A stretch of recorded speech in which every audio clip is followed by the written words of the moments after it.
კარგე, გაახარე და გაიხარე. ასეთი დევიზით თბილისის ზღვასთან დენდროლოგიური პარკის მიმდებარე ტერიტორიაზე მოეწყო გამწვანების აქცია, რომელშიც სხვადასხვა კონფესიის წარმომადგენლებმა მიიღეს მონაწილეობა. ღონისძიება რელიგიის საკითხთა სახელმწიფო სააგენტოს ორგანიზებითა და საპატრიარქოს ფონდ გაამწვანე საქართველოს მხარდაჭერით მოეწყო.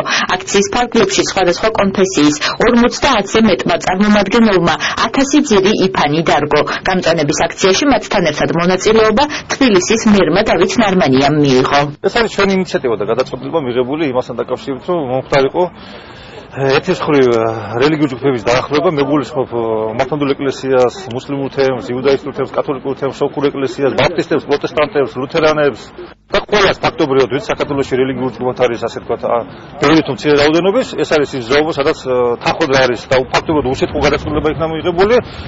საქმის შეუღლად ქალაქის მერია ბატონი ნარმანია დაუჭირა მხარი და დღევანდელ აქციას ქვია სახელწოდებით დარგე, გაიხარე და გაახარე. ეს ჩვენ უერთდებით მერიის აქციას, ჩვენი ფონდი გაამწვანე საქართველოს პატრიარქის მიერ დაფუძნებული ფონდია და აგრეთვე ამას დღეს უერთდებით ამ ყველა რელიგიის წარმომადგენელს, რომელიც დღეს გაერთიანებულია ისე საქართველოს გამძლეობისკენ და მოდი აქცია ტარდება ერთ-ერთი ყოველთან ერთად. რელიგიის სააგენტოს მომართვის საფუძველზე ისინი აქტიურად ჩაერთნენ ჩვენი გამწვანების ღონისძიებებში და სხვადასხვა კონფესიის წარმომადგენლებთან ერთად დღეს გამწვანებთ დენდროლოგიური პარკის ტერიტორიას, სადაც ჩვენ უკვე ამოღებული გვაქვს ორმოები და გები, რომელიც ჩვენ მოვიტანეთ გარემო სააგენტოდან, იქნება გამოყენებული ამ ტერიტორიის გამწვანებებში და კარგი არის ყველანი ერთად ვერთვებით ამ ღონისძიებებში. ებრაულ ტრადიციაში ხეს აქვს ძალიან დიდი მნიშვნელობა, რადგანაც